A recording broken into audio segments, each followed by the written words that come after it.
El mundo entero parecía sostener un silencio que no pertenecía a los hombres. Era un silencio antiguo, denso, cargado de presagios, un silencio que precede a los acontecimientos que desbordan la comprensión humana. Las montañas, inmóviles desde generaciones, parecían observar con gravedad. Los valles retenían un aire pesado, como si la creación contuviera el aliento ante algo que se avecinaba desde tiempos inmemoriales. En el centro de aquel vasto escenario, Noé avanzaba con una serenidad que apenas ocultaba el tormento que lo atravesaba por dentro. Sabía lo que se acercaba, lo había sabido antes que nadie. Pero comprender el decreto de lo alto no había sido lo difícil, lo imposible había sido aceptarlo. Cada amanecer lo enfrentaba a la misma realidad. Un juicio se avecinaba sobre la humanidad, uno tan grande que la memoria misma del mundo sería quebrada para siempre. Desde su interior emergía una mezcla de obediencia, temor reverente y una tristeza indescriptible. Noé había sido testigo de la corrupción del mundo y de su propia impotencia para detenerla. Mientras caminaba entre las sombras del amanecer, la tierra parecía susurrar que algo antiguo estaba despertando. Un murmullo subterráneo apenas perceptible vibraba en el suelo como si debajo de él reposara un corazón colosal a punto de latir.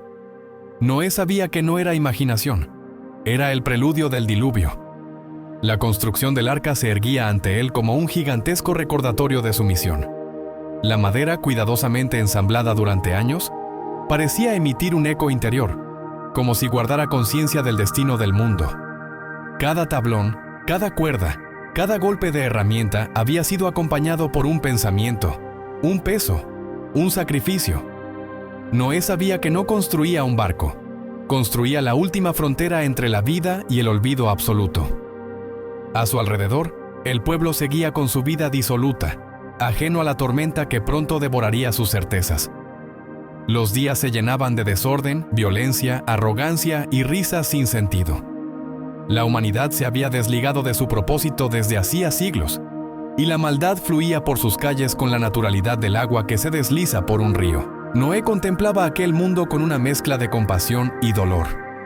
Cada rostro que veía, cada paso perdido, cada acto de crueldad, lo acercaba más al peso insoportable del destino que se cernía sobre ellos. Durante las noches, cuando la luna se ocultaba detrás de nubes pesadas, la lucha interna de Noé se intensificaba. No había voces que lo consolaran ni manos que aliviaran su carga. Solo el cielo, inmóvil y en silencio, lo vigilaba. Las estrellas parecían más distantes que nunca, como si también ellas se retiraran ante el juicio que se aproximaba. En esos momentos, Noé percibía la presencia invisible de aquello que mueve los destinos. Era una presencia que no juzgaba, pero que tampoco se retractaba. Una presencia que había visto nacer y morir reinos, que había presenciado la ascensión de la humanidad y su decadencia. Una presencia que ahora se preparaba para limpiar y comenzar de nuevo. Los animales comenzaron a llegar mucho antes de que la primera nube gris cubriera el cielo. Llegaron en silencio, movidos por un llamado que no nacía de instinto, sino de algo mucho más profundo. Noé observaba su marcha solemne con un asombro que ni los años ni la familiaridad con lo divino podían apaciguar. León y gacela caminaban sin temor. Aves descendían con un orden perfecto, reptiles avanzaban con paso firme. Era como si toda la creación respondiera al mandato de un orden superior que llamaba a cada ser por su nombre. Mientras los animales se acomodaban dentro del arca, Noé sintió un estremecimiento interno. No provenía de la tierra ni del cielo, sino de su espíritu. Era el reconocimiento de que el tiempo se había agotado.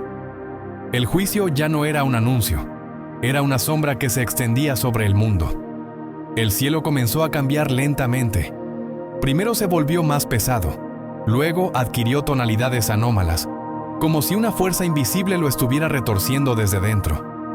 Las nubes parecían formarse desde ángulos imposibles, densas y amenazantes. La luz del sol se filtraba débilmente, como si no tuviera fuerza suficiente para atravesar lo que estaba por desplegarse. Noé sintió cómo la atmósfera misma cambiaba alrededor de él. El aire se volvía más espeso, cargado de electricidad invisible. La humanidad seguía sin percibirlo. El mundo continuaba sumido en sus placeres, en su orgullo y en su ceguera, celebrando días que ya estaban contados. La indiferencia humana se contrastaba con la inquietud creciente de la creación, como si las rocas, los árboles y los mares ya se prepararan para lo inevitable. Finalmente, una vibración profunda recorrió la tierra. Fue tenue, casi imperceptible, pero Noé la sintió como si hubiese atravesado su alma.